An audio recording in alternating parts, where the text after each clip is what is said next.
Atos 16, verso 1 até o versículo 5. Chegou também a Derbe e a Listra. Havia um discípulo chamado Timóteo, filho de uma judia crente, mas de pai grego. Dele, no caso de Timóteo, davam bom testemunho os irmãos em Listra e Icônio. Quis Paulo que ele fosse em sua companhia, e por isso circuncidou por causa dos judeus daqueles lugares, pois todos sabiam que seu pai era grego. Ao passar pelas cidades, entregavam aos irmãos para que as observassem as decisões tomadas pelos apóstolos e presbíteros de Jerusalém. Versículo 5. Assim, as igrejas eram fortalecidas na fé e, dia a dia, aumentavam em número. Até aqui, até o versículo 5, que o Senhor nos abençoe e que Ele esteja aplicando a porção lida da sua santa e bendita palavra. Amém. Meus irmãos, meus amigos, missões, trabalho missionário, faz parte do propósito de Deus para a sua igreja.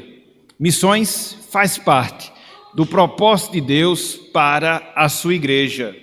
Deus, Ele remiu, salvou um povo para si, a fim de que este mesmo povo pudesse servir a este Deus como instrumento para a salvação de outros povos. Independente do tempo, independente do lugar, independente do tipo de pessoas, o Senhor, o nosso Deus, Ele deseja que a sua palavra ela venha a ser anunciada àqueles que não têm a luz do seu bendito e bendito Evangelho.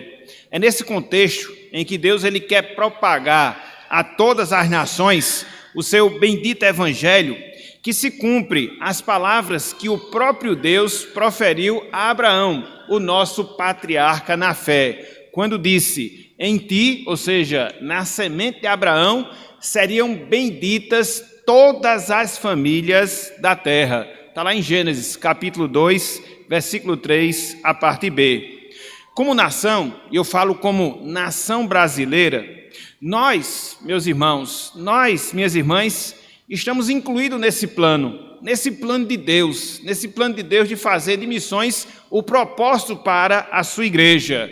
Por quê? Há 170 anos, aprove ao Senhor iniciar o trabalho em nosso país, em língua portuguesa, em caráter contínuo permanente. Para tanto, Deus, Ele trouxe ao nosso país o casal Hope Reid Calley e também a sua esposa Sarah Pulton Calley, para que assim, no dia 19 de agosto de 1855, pudesse ser implantado o Evangelho em nosso país. Podemos dizer que nessa data, Deus ele fincou o Evangelho no nosso país, fincando aqui a igreja e a igreja congregacional. Esse texto que nós acabamos de ler, Atos 16, verso 1 até o versículo 5, tem tudo a ver com isso que nós estamos dizendo, tem tudo a ver com isso que nós estamos falando. Por quê? Esse texto que nós acabamos de ler descreve o início da segunda viagem missionária que o apóstolo Paulo ele fez. Ela ocorreu entre os anos 49 a 52 da nossa era cristã. Foi um momento, meus irmãos, foi um instante, meus amigos, em que o Evangelho, as boas novas de salvação que Deus em Cristo salva o pecador, penetrou no continente europeu, através da cidade de Filipos, que era a primeira colônia europeia que pertencia assim ao Império e ao Império Romano. E dali o Evangelho ele se espalhou por todo o continente europeu, sobretudo através dos trabalhos missionários do apóstolo Paulo. E talvez você fique a se perguntar, e talvez você fique a se indagar, mas o que é que tudo isso tem a ver conosco? Tudo. Absolutamente tudo. Por quê? porque foi da Europa que Calley veio, com o intuito, com o objetivo de implantar o evangelho em nosso país, como de fato aconteceu, razão pela qual nós estamos hoje agradecendo ao Senhor. Dessa forma, meus irmãos, dessa forma, meus amigos, com base nesse texto que nós acabamos de ler, Atos 16, verso 1 até o versículo 5, eu queria que nós observássemos, eu queria que nós considerássemos três atitudes tomadas na segunda viagem missionária do apóstolo Paulo, razão pela qual essa empreitada ela foi bem sucedida, conforme resiste Atos dos Apóstolos. É por isso, meus irmãos, é por isso, meus amigos, que o tema da nossa meditação na noite de hoje é Passos para o trabalho missionário bem-sucedido. Passos para o trabalho missionário bem-sucedido. Então, diante disso, nós podemos nos perguntar, diante disso, nós podemos nos indagar, quais são, então, esses três passos? Quais foram, então, essas três atitudes tomadas por Paulo, tomadas pela equipe missionária que estava com Paulo, que fez com que essa segunda viagem missionária se tornasse um trabalho exitoso, fazendo com que o evangelho penetrasse na Europa e hoje podermos herdar esse benefício em relação ao nosso país. Em primeiro lugar, o primeiro passo, meus irmãos, meus amigos, buscar cooperadores. O primeiro passo para o trabalho missionário bem-sucedido, buscar cooperadores. Acompanhe conosco, por favor, a leitura dos versos 1 até a parte inicial do versículo 3. Atos 16, verso 1 até a parte inicial do versículo 3. Veja aí o que nos diz a palavra do Senhor. Diz o seguinte: chegou também a Derbe, no caso Paulo, Silas, Lucas, e a Listra. Havia ali um discípulo chamado Timóteo, filho de uma judia crente, mas de pai grego. Dele, no caso de Timóteo, davam bom testemunho os irmãos em Listra e Icônio. Versículo 3, parte inicial. Quis Paulo que ele, no caso Timóteo, fosse em sua companhia. Aqui, meus irmãos, aqui, meus amigos, sobretudo na parte inicial do versículo 3, a gente vê que Paulo, ele agrega Timóteo ao grupo de missionários. Paulo, ele agrega Timóteo ao grupo de missionário. Quem era Timóteo? Timóteo era um jovem de aproximadamente 16, 18 anos de idade. Conforme nos diz aqui a palavra do Senhor, a sua mãe era judia, e o seu pai, ele era grego. E é interessante porque, apesar de ser jovem,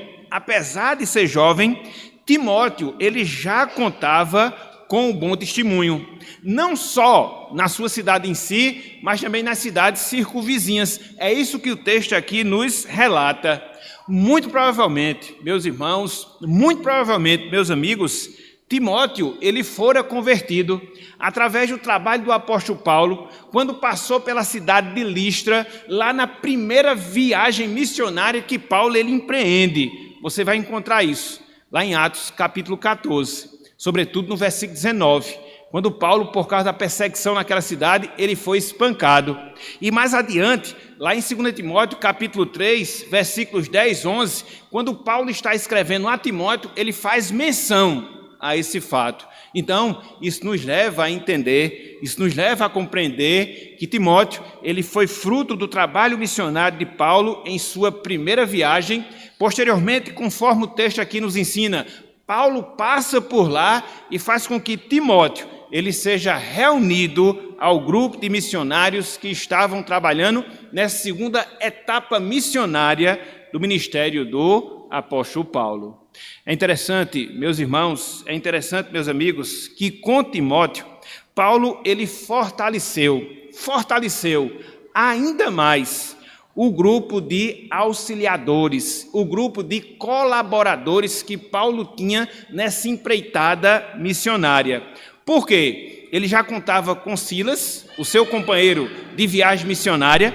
Se você voltar aí a sua Bíblia, lá para Atos capítulo 15, versículo 40, logo depois de Paulo ter se separado de Barnabé, Paulo ele chamou a Silas para poder acompanhá-lo naquela viagem missionária.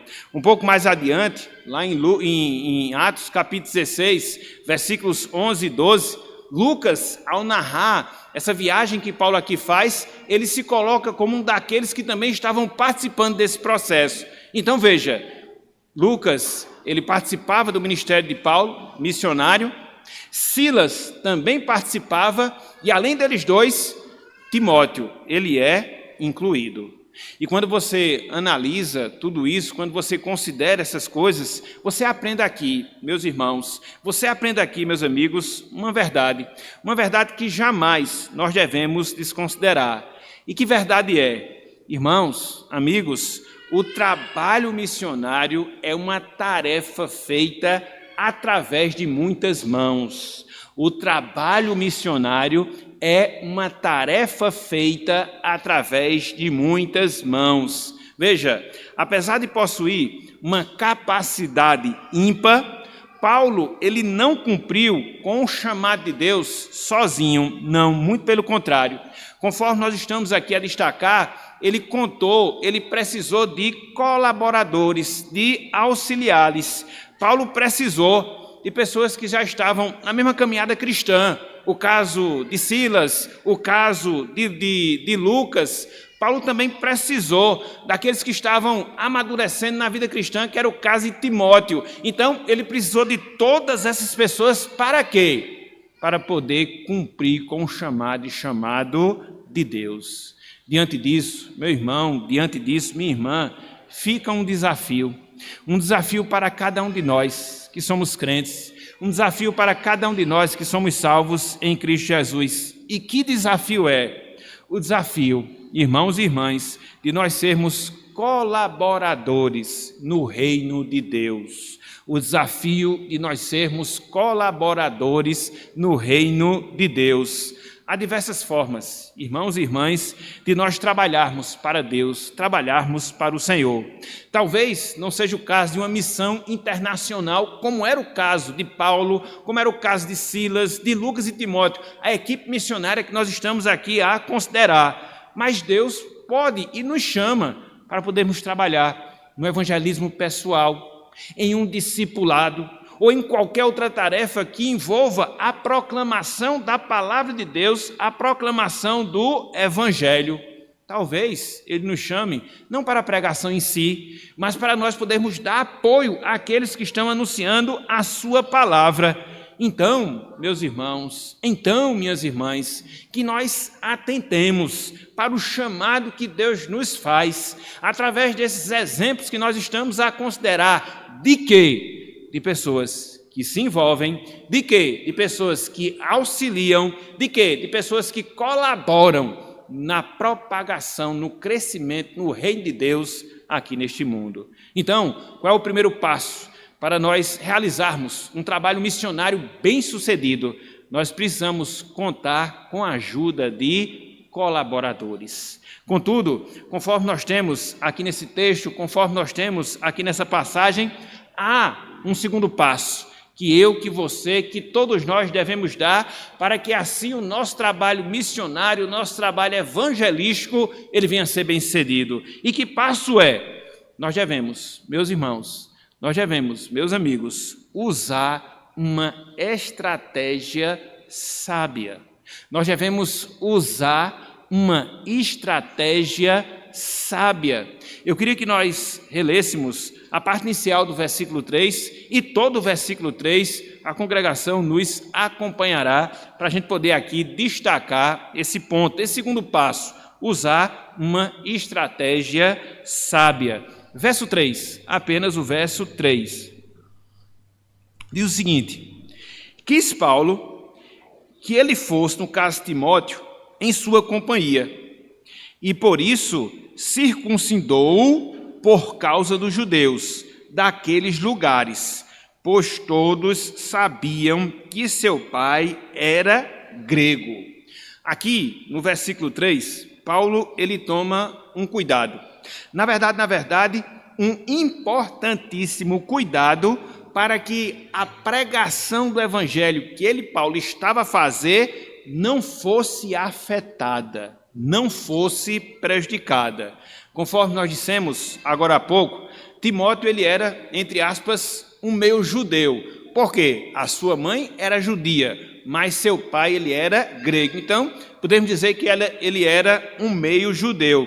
E Paulo ele iria pregar durante essa viagem, essa segunda viagem missionária, a muitos e muitos judeus. E aí, caso Timóteo, como de fato acontecia, não fosse circuncidado, ou seja, não tivesse observado o ritual judaico do Antigo Testamento, Paulo ele seria acusado de perverter, de desconsiderar a lei de Deus, através dessa postura de andar junto com um incircunciso, como chamavam os judeus que não passava por esse processo. Então, Paulo, ele é sábio. Paulo, ele é sensível a essa demanda por parte dos judeus. E aí, o que é que ele faz? Ele submete Timóteo a essa cerimônia da circuncisão, para que assim o seu trabalho, para que assim o seu ministério não fosse afetado no sentido negativo. É interessante, não vai dar tempo da gente ler, mas diferentemente do que aconteceu com Timóteo, Tito, que também foi um outro companheiro do apóstolo Paulo, não foi necessário ele passar por esse processo da circuncisão. Quando a gente lê lá Gálatas, capítulo 2, versículo 3, Paulo faz esse depoimento. Mas Tito, ele não era um meio judeu, ele era um gentio. Então Paulo não obrigou a isso. No caso em questão, Paulo faz isso porque ele tem uma estratégia certa. Ele sabe que os judeus poderiam acusá-lo de perverter a lei de Deus. Ele via isso como um obstáculo para aquilo que ele pretendia na pregação da palavra do Senhor. Então, o que é que ele faz? Ele faz com que Timóteo fosse circuncidado. Uma estratégia sábia para o cumprimento da missão do Senhor. Meus irmãos, meus amigos, aqui também nós aprendemos uma outra verdade importantíssima para a nossa vida. E que verdade é? O cumprimento do ID de Jesus não isenta a nossa necessidade de pensarmos na melhor forma de cumprir esse ID, na melhor maneira de nós cumprirmos o ID de Jesus. Então, precisamos sim cumprir o chamado de Deus de pregar o Evangelho, sim, mas isso não nos isenta da responsabilidade da gente ver a melhor maneira como isso vai ser feito, como esse trabalho ele vai ser de fato cumprido, de fato realizado. Então, nós precisamos evangelizar, sim, mas também precisamos de um plano sábio para poder evangelizar. Foi assim, meus irmãos, foi assim, meus amigos, que o Dr. Robert Reid Calley fez ao longo de todo o seu ministério. Para quem não sabe, ele era um cirurgião. Para quem não sabe, ele também detinha o título de farmacêutico. E ele usava essa profissão, essas profissões que ele tinha para quê? Para abrir portas, para pregar a palavra do Senhor. Foi isso que ele fez quando esteve na Ilha da Madeira, antes de chegar ao Brasil. Foi isso que ele fez quando chegou ao Brasil, e não era sem razão que ele detinha o respeito do imperador até então no Brasil, Pedro II, que fez com que nós desfrutássemos de alguns privilégios religiosos que até então os crentes no Brasil, eles não desfrutavam. Então, tudo isso foi fruto, de certa forma, da influência profissional de Calley. Mas não só isso, ele também alfabetizou, ou seja, ele trabalhou na instrução daqueles que não sabiam ler nem escrever. E ele fazia a partir de quê? A partir da Bíblia, usando-a como livro-texto. Então, foi assim, quer seja na Ilha da Madeira, foi assim, quer seja no Brasil, que ele propagou o Evangelho. Só para os irmãos, só para os amigos terem uma noção, enquanto ele esteve lá na Ilha da Madeira, antes de chegar no Brasil, os seus trabalhos, eles contavam com aproximadamente uma assistência de 3.500 pessoas por culto. Então, veja como foi bem sucedido. Ele foi estratégico. Ele usou aquilo que estava ao seu alcance. Ele usou as suas habilidades seculares, vamos assim dizer, para quê? para abrir portas para a pregação, para abrir portas para o evangelismo, para que assim ele pudesse cumprir o ID de Jesus. Então, meus irmãos, minhas irmãs, nós devemos fazer a mesma coisa. Nós devemos procurar meios que nos facilite a pregação do Evangelho. Quer seja quando a gente fala de Cristo em um discipulado, quer seja quando a gente cria um clube de leitura, até mesmo nas nossas escolas, quer seja na assistência que a gente pode dar a pessoas enfermas, quer seja no uso que a gente faz da nossa profissão, para que assim a gente possa pregar a palavra de Deus. Às vezes eu fico pensando, quantas portas não são abertas para aquelas pessoas que trabalham na área da educação, que são professores, para falar a muitas pessoas. Quantas portas não são abertas para aquelas pessoas que trabalham na área da saúde, também para falar e evangelizar um grande número de pessoas. Então, sejamos estratégicos e sábios na escolha da nossa estratégia, para que, de uma forma ou de outra, a gente possa estar falando de Cristo, pregando o seu bendito Evangelho. Então, quais são os passos que nós devemos dar para que assim a gente possa realizar de maneira bem-sucedida o trabalho missionário? Em primeiro lugar, nós precisamos buscar cooperadores. Em segundo lugar, nós precisamos ser sábios na nossa estratégia. Mas não só isso. Em terceiro lugar, nós precisamos, meus irmãos, meus amigos, possuir um propósito edificante ao fazer o trabalho do Senhor. Nós precisamos possuir uma finalidade, uma intenção edificante em nosso trabalho em prol do Senhor. Vejam aí o versículo 4, Atos 16, versículo 4. Olha só o que nos diz aqui a palavra do Senhor. Ao passar pelas cidades, Paulo, Timóteo, Silas, Lucas entregavam aos irmãos para que as observassem. O quê? As decisões tomadas pelos apóstolos e presbíteros de Jerusalém. Aqui nesse trecho, irmãos e amigos, Lucas registra a intenção de Paulo ao fazer o trabalho missionário. Lucas ele registra a intenção de Paulo ao fazer o trabalho missionário.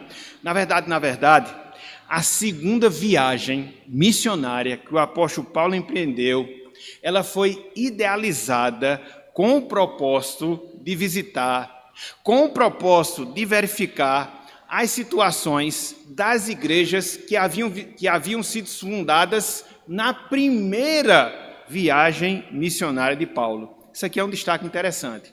Ele faz a sua segunda viagem com o propósito de visitar, com o propósito de verificar a situação das igrejas que haviam sido fundadas na primeira viagem missionária. Se você voltar um pouco aí o seu olhar para Atos capítulo 15, versículo 36, você vai ver aquilo que estava no coração de Paulo, de Barnabé, razão pela qual, no caso Paulo, antes da divisão, tinha esse interesse de realizar esse segundo empreendimento missionário. Olha só, Atos capítulo 15, versículo número 36. Depois do concílio de Jerusalém, nos é dito, alguns dias depois, disse Paulo a Barnabé, voltemos agora, veja, para visitar os irmãos por todas as cidades nas quais anunciamos a palavra do Senhor, veja, para ver como passam. Então esse foi o desejo de Paulo, o desejo inicial. Além disso, meus irmãos, meus amigos, Paulo ele queria levar a decisão que havia sido tomada no concílio de Jerusalém. Falamos disso hoje pela manhã na escola bíblica dominical, porque, infelizmente, havia se filtrado na igreja alguns judaizantes que estavam tentando perverter o caminho dos cristãos, tentando obrigá-los a cumprir determinadas exigências da lei que não eram necessárias. Então, a liderança se reúne em Jerusalém, entende que aquilo ali não era necessário, e coloca uma lista de 4 coisas que sim eram necessárias para que os crentes gentios pudessem observar. Então, essa decisão é tomada. E Paulo vai com essa decisão.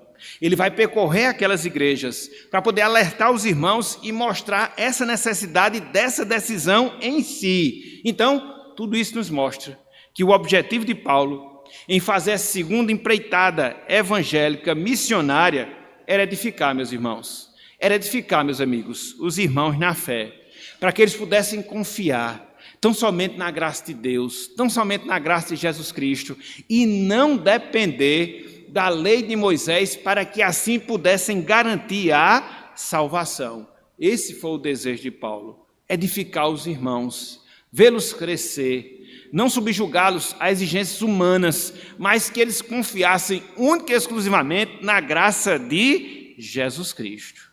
E aqui nós aprendemos uma outra verdade, extremamente importante para cada um de nós. E que verdade é? Meus irmãos, meus amigos, há motivos nobres que jamais devem ser desconsiderados quando nós servimos a Deus. Há motivos nobres que jamais devem ser desconsiderados quando nós servimos a Deus.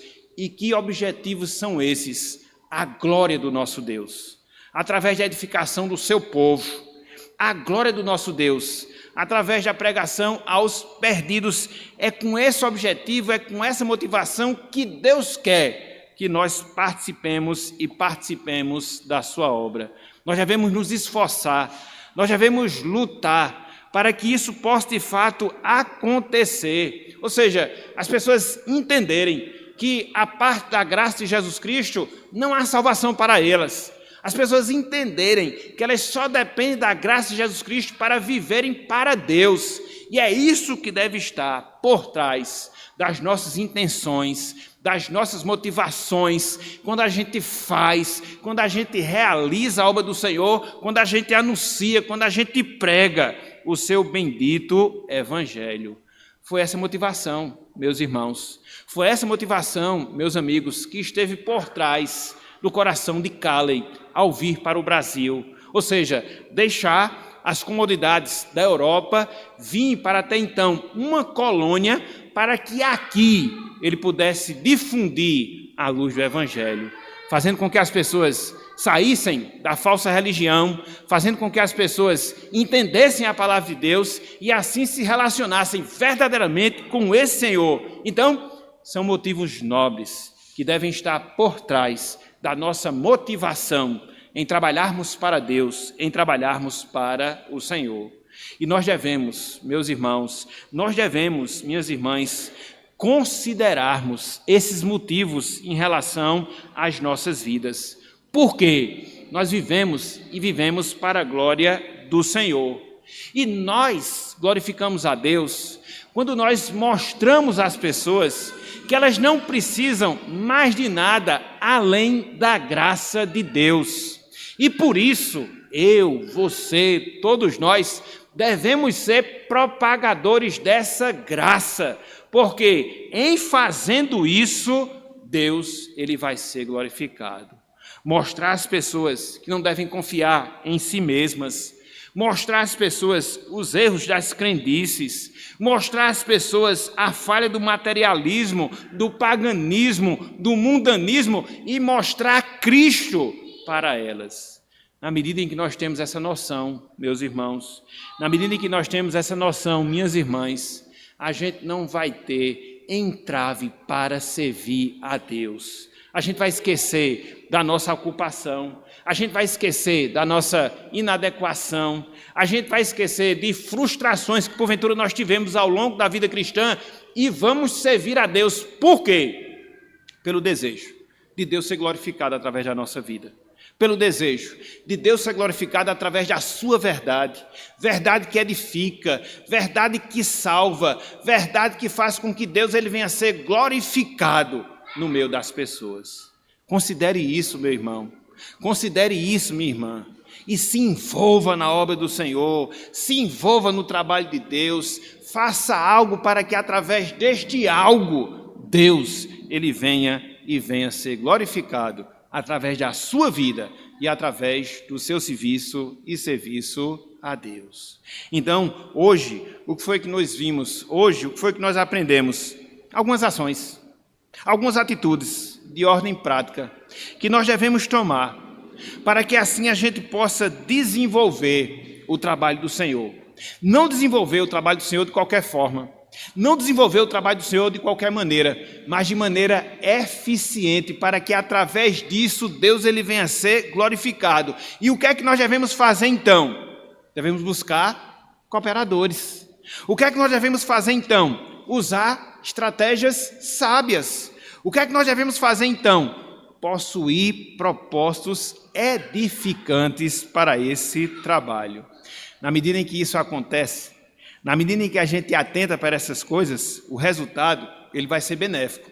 Assim como foi benéfico o resultado que aconteceu com Paulo e seus auxiliares na sua segunda viagem missionária. Olha só, meus irmãos, olha só, meus amigos, o versículo 5, a consequência de tudo isso que Paulo ele fez, seguindo esses passos que nós aqui consideramos. Buscou cooperadores, usou estratégias sábias, possuiu propósitos edificantes. Veja o resultado de tudo isso no versículo 5. Olha só. Assim, as igrejas eram fortalecidas na fé e dia a dia aumentavam em número. Louvado seja o Senhor. Louvado seja o Senhor. Quando você faz aquilo que é certo na obra do Senhor, Deus abençoa. Os crentes são edificados. Os crentes crescem e a igreja se multiplica. Ela não incha, ela se multiplica. Essa é a razão pela qual nós estamos aqui na noite de hoje. Porque um trabalho bem sucedido foi realizado há 170 anos. E por isso nós estamos aqui, glorificando, honrando, agradecendo a Deus por essa bênção. E vamos continuar esse trabalho para as próximas gerações, para que assim Deus ele venha a ser glorificado em nossas vidas. Se porventura você que está conosco não experimenta ainda dessa salvação, não experimenta ainda desse benefício, que você possa aprender, meu amigo, que você possa aprender, minha amiga, que todo esse trabalho, que todo esse esforço que Paulo teve aqui há 2000 anos para levar o Evangelho e fazer com que ele penetrasse na Europa, fez com que hoje você estivesse escutando essa palavra, você estivesse escutando essa pregação. E é essa pregação do Evangelho da Graça, do Evangelho de Jesus Cristo, que lhe chama, que lhe conclama a que você se volte dos seus maus caminhos e possa, de fato, reconhecer a Jesus Cristo como o Senhor e Salvador da sua vida. Para que a Igreja de Cristo continue crescendo, para que ela continue se desenvolvendo e você possa ter o conhecimento da verdade, fundamentar a sua fé na verdade e assim ter todas as condições necessárias de viver para a glória de Deus, de estar na sua presença, não só nesta vida, mas sobretudo na vida por vir. Então, que você atente para esse Evangelho, que você considere essa palavra e que você hoje mesmo se volte para Jesus, reconhecendo-o como seu Senhor, como seu Salvador, para a glória do nosso Deus. Que Deus, meus irmãos, que Deus, meus amigos, nos abençoe, que Ele esteja aplicando a sua santa palavra em nossos corações e que hoje nós possamos estar firmando um compromisso com Deus, um compromisso com o Senhor, de quê? De cada vez mais nos envolvermos, de cada vez mais participarmos, de cada vez mais realizarmos a sua obra, porque nós somos fruto do esforço de pessoas que no passado sacrificaram as suas vidas para que hoje nós estivéssemos aqui desfrutando de todos esses privilégios do Evangelho. Então, que nos sintamos motivados a seguir adiante e a cumprir o ID de Jesus Cristo nas nossas vidas. Que Deus nos abençoe e que Ele esteja aplicando a sua palavra em nossos corações. Amém.